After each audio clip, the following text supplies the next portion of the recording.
Welcome to Busy Bee Living. Today we're going to do a little bit different video.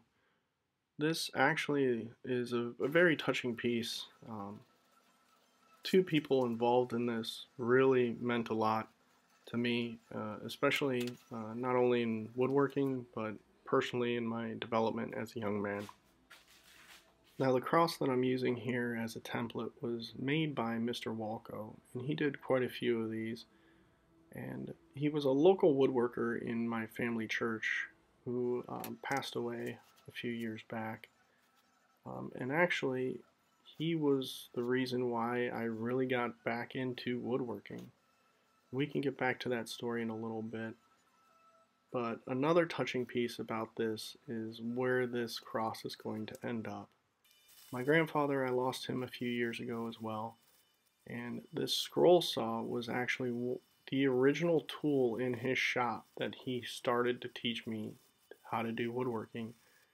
It was a simple saw, a little safer for me to start off with, and he let me kind of tinker around and do different designs and cuts with. But the really cool thing is I'm able to use it on the last piece that I'm able to give to him. You see, this cross didn't end up being hung up in a home or anything like that. You see, actually I gifted this to my grandfather, and I placed it in his casket, and he still has it to this day. Now, like I said earlier, the cross I used as a template to make this was actually made originally by Mr. Walko, and he made a lot of these for different churches around, and he is one of the main reasons why I got back into woodworking. See, I stepped away from woodworking when I went to college, as I was in the dorms and didn't have room for a wood shop, nor did I have the time.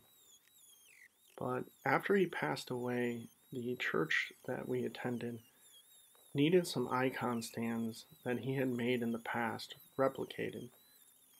Now, the church at the time didn't have anyone who could do those.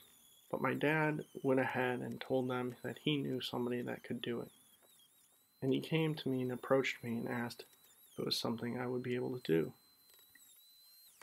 Now, to be honest, I was just honored to be able to replicate something that Mr. Walko had made. As growing up, I got to see quite a few things that he created and was always amazed at the quality of work that he put into it. Now, to be quite honest, the quality of work that I did at the time definitely didn't match up to the years of experience that Mr. Walko was able to do.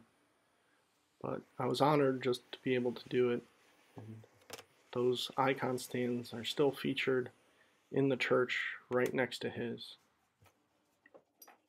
So to Grandpa, Mr. Walko, memory eternal, and thank you.